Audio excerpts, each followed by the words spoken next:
Welcome back. When we started this whole program, some of you probably wondered, will I make it? Will I be able to do this day after day, week after week? Oh, I hope I didn't make that sound tiring. But here you are. You've read through, for instance, 150 Psalms, that long middle book of the Bible, and you've made it. You've gotten through. So, I want to encourage you, tell you to keep with it. There's still plenty to go, but you've got a lot of it behind you, and hopefully it's all starting to flow together and make sense. I hope that you're finding that as you read it each day, that you don't feel the pages, the weight of the pages, but that you are impressed by the God who is revealed in those pages. And if you can keep your focus on that, I think the pages will just fly by as you encounter the living God. That's what we want to talk about some today. Because in the second part of Psalms, we have this idea of continuing to encounter God and who He is. Perhaps you noted Psalm 139 when you went past it. I want to bring it to your attention again for a moment. Psalm 139, I'll just read a few verses of it. O Lord, you have searched me, and you know me. You know when I sit and when I rise. You perceive my thoughts from afar. You discern my going out and my lying down. You are familiar with all my ways. Before a word is on my tongue, you know it completely, O Lord. It's interesting when we read that, we say, what a God it is that we worship. But yet, there may be that little echo in the back of your minds that says, if I said those same things about the government, it would worry me. We don't like it sometimes when someone knows everything about us, when nothing can be hidden, when we are under constant scrutiny. And you know, as much as we are glad we have a God like that, sometimes, as fallible humans, we can feel the weight of it. We can feel like, I can never match up. God is who He is, and I'm glad He is who He is, but I feel like I'm under scrutiny, and I'm under the magnifying glass, and I can't match up. And so we feel this sense of contrast between who God is and how we experience Him, that sometimes it seems too much for us. The fact is, though, that we have to keep in mind that God is not the government. God is a good God, and He wants our best. He has chosen to come down and live among us and to be in relationship with us. And when we have the relationship as the foundation, we can see that we're happy for Him to know everything about us that He can know, because He is merciful, forgiving. And that's what another psalm emphasized that I also want to point you to. In many ways, Psalm 145 is the climax of the book of Psalms. We talked about Psalms 1 and 2 as being the introduction to the book. Psalm 145 is the climax because from 146 to 150 is just sort of the end music. It's the highlights of praise. But 145 is the last big punch for Psalms to make. And I want to point out a couple of things there to you. I want to pick up in verse 8. The Lord is gracious and compassionate, slow to anger, rich in love. The Lord is good to all. He has compassion on all He has made. All you have made will praise you, O Lord. Your saints will extol you. They will tell of the glory of your kingdom and speak of your might, so that all men may know of your mighty acts, the glorious splendor of your kingdom. For your kingdom is an everlasting kingdom, and your dominion endures through all generations. Did you pick that up? That personal, compassionate, merciful, forgiving God, whose kingdom extends across the earth.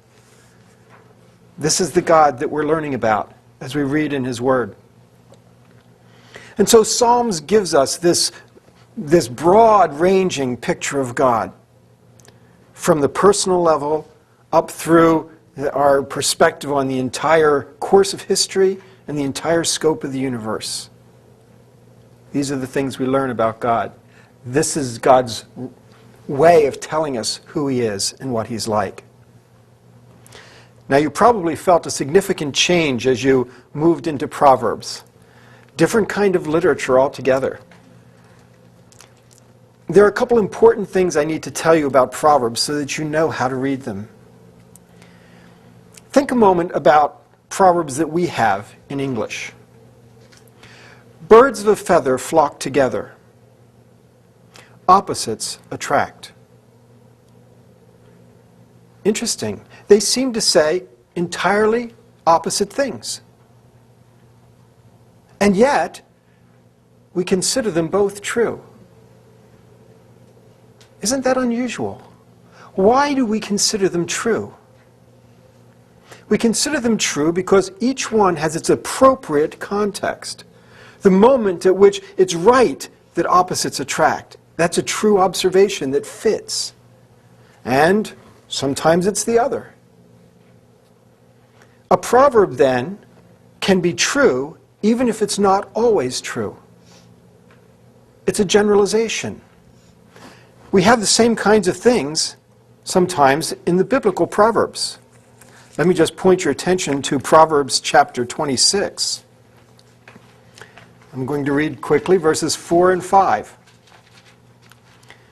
Verse 4 says, "Do not answer a fool according to his folly, or you will be like him yourself." And then right next to it, verse 5, "Answer a fool according to his folly, or he will be wise in his own eyes." So what are we to do? Answer a fool according to his folly, or don't answer a fool according to his folly? Like most Proverbs, the wisdom is in using the wise words in the right situation. Wisdom involves using wise words in wise ways. Wise people become wise by recognizing the wisdom of a situation. It's an interesting dilemma that we have then. We want to read Proverbs and become wise, but we have to become wise in order to know how to use those Proverbs that we read. Proverbs then offer generalizations. They offer values that are true. And that's what makes them true. But a proverb is not a promise. A very important point to note. A proverb is not a promise. It's not a guarantee that things will always work that way. Proverbs 22:6. "Train up a child in the way that he should go, and when he is old, he won't depart from it." That's not a promise. It's a truth, it's a value, but it's not a promise. And so Proverbs tells us how things tend to be, and we can learn from them. The way that wisdom works, this wisdom that's captured in the book of Proverbs, the way wisdom works is that it identifies how things ought to be in relationships, how you ought to treat one another, how you ought to react to one another, in families, in society. Some Proverbs will deal with the areas that we call etiquette. Some will deal with the area that we call ethics. Some will deal with just plain old common sense. Everything has its place to fit, and wisdom puts everything in its place. What's different about the wisdom in the Bible from other wisdom is that in the Bible it tells us that the fear of the Lord is the beginning of wisdom. When everything's put in its place, everything in its proper position, God's there right at the foundation of it. And if you don't have God at the foundation of it, you'll never find a way to put everything in its right place. Life will not make sense if we don't have God at the foundation. That's our building block. That's how we put it all together. That's when society and authority and government and family and personal relationships, that's when it all makes sense. And so that's the perspective given to us in the book of Proverbs. An orderly perspective on life, to have everything in its place. That doesn't mean everything always goes right or well, but it gives us this understanding of things as they ought to be. We move to the book of Ecclesiastes, and we find one of the most difficult books to read in the Bible. Did you struggle with it? It's almost depressing to read it. You probably felt that way. Each page got heavier to turn. Because in Ecclesiastes, the author is exploring every aspect of life and finding that it comes up short. Finding that for all of his successes, for all of his achievements, for all of his accomplishments, it meant nothing. That famous phrase from Ecclesiastes that the book starts with and that it ends with. Meaningless. Meaningless, says the teacher. Utter meaningless. Utterly meaningless. Everything is meaningless. Oh, thank you very much, you might say. I needed a pick-me-up today. And it's not that he just says it and moves to something else. He hammers it, he drives it home. What is going on in this book? Something very important is going on in this book. The book is asking the question, where do we find self-fulfillment? Haven't you all asked that question? What's my life about? What brings meaning to life? The author's hard word for you is nothing. Nothing brings meaning to life. Everything falls short. Self-fulfillment might last for a moment, a fleeting feeling after you've accomplished something. Life goes on, and self-fulfillment is not found in any of the things we look at, in wealth, in power, in family, in religion. Self-fulfillment is not to be found. Now, if that's all the book had to offer us, we'd wonder why it was there and why we bothered to read it. But the book does have something else to give you. It doesn't want to offer you an alternative way to find self-fulfillment. Instead, it tells you, stop looking for it. Abandon the quest. We're all on a quest in life. We want life to have meaning for us. This book says, abandon the quest. It's doomed to failure. It's not trying to be pessimistic. It's realistic. Abandon the quest. What should we do instead? Find enjoyment in what God brings your way. Accept also the difficulties that God brings your way as part of life. He says that very plainly in chapter 7. Ecclesiastes 7:14. When times are good, be happy. But when times are bad, consider, God has made the one as well as the other, the good and the bad. Therefore, a man cannot discover anything about his future.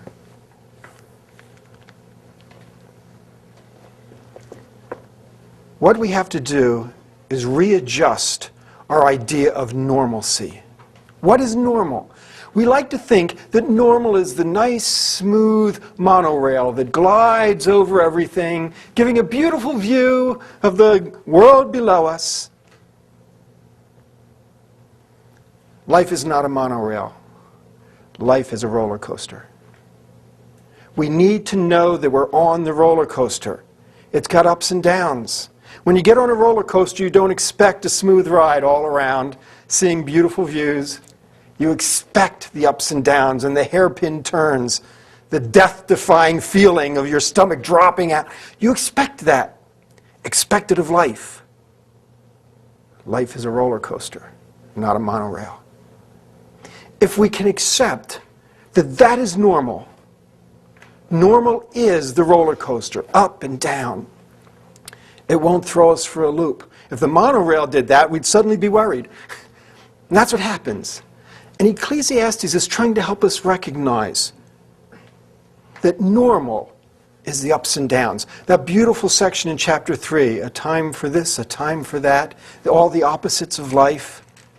That's what life is. Don't expect self-fulfillment. Don't pursue self-fulfillment. Enjoy what God brings your way. That's what Ecclesiastes teaches. Accept who God is. Accept the things He brings into your life. The good times we rejoice and enjoy. The bad times we learn, we grow. That's how we have to move through life. Abandon the quest. Now, when we move to Song of Songs, wasn't that a shocker? What is this doing in my Bible? You said, somebody put something here that doesn't belong here. Song of Songs. A lot of things that you'd say, whoa, I'm not going to let my teenagers get a hold of that. Oh, some of you are teenagers, aren't you? Oops. Okay. So, what is a book doing in our Bible that is so powerfully erotic? Whoa. I'll tell you what it's doing there. To get the key, you have to look right toward the end of the book.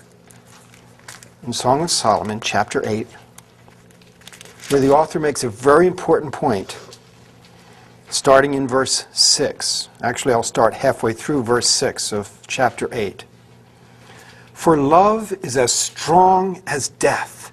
Its jealousy unyielding as the grave. It burns like blazing fire, like a mighty flame. Many waters cannot quench love.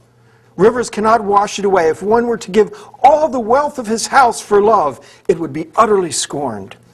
Power. There is power in love and in sex. And it's a power that upsets our world. It's a power that disrupts good relationships, sound thinking. Song of Songs is a book of wisdom, because if we are to understand our world in an orderly way, we need to understand the power that love and sex has in our lives, in our world, in our relationships, and we need to harness it. Wisdom is putting everything in its place, having everything ordered, controlled, everything on the foundation of the fear of the Lord. And one of the most potent factors of life that needs to come into that is love and sex. And so we have a book that talks about it. And it doesn't give forth its power in ways that make it sound wrong. It understands that this is something God has created, but it must be controlled. Now, next week, we get into some literature that's different from anything we've read so far. We're going to start reading the prophets. Now, here's something for you to remember as you read through all of the prophets. Lots of times we think that the prophets are talking about revealing the future. Let me give you a little hint. The prophetic books in the Bible are more interested in revealing God than they are in revealing the future. It's important when you read it. If you're reading these books to try to find out secret mysteries of the future, you're coming at them wrong. They're revealing God to us. Now, the message about God is going to come through 4 different kinds of prophetic pronouncements. I'll give them to you briefly. We'll talk more about them next week. The first is indictment. The prophet's telling the people what they're doing wrong. The second is judgment. He's telling them what God is going to do about it. The third is instruction, where he tells them what they need to do.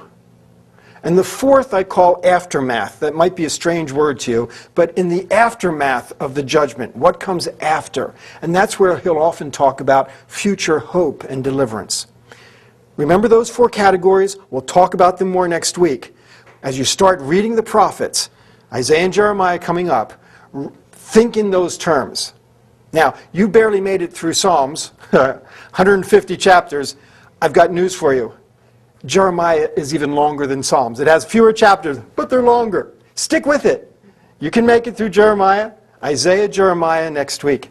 And we'll see you then. Have a good week. Encounter God.